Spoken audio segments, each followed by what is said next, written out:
schindie spre apus,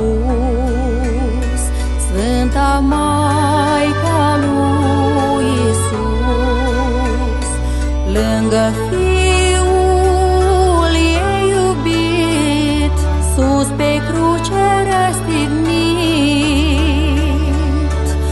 își varsă lacrimi amare, fără nicio alinare.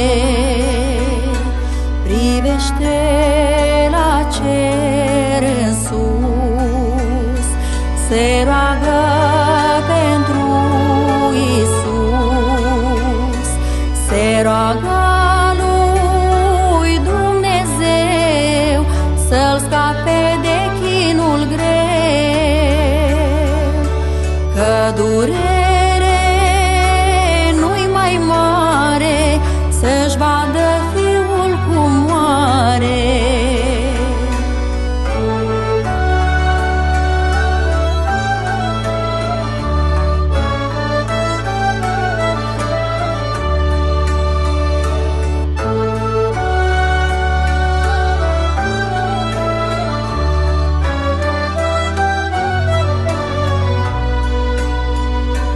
Dumnezeu a ascultat și durerea i-a luat.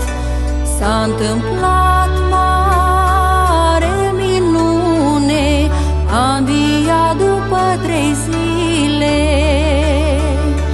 Chinuri grele a îndurat, să ne spele de păcat. Omule, când ți mai greu, gândește la Dumnezeu. Din dragoste pentru tine și-a trimis copilul în lume, pe cruce să chinuiască, sufletul să-ți mântuiască.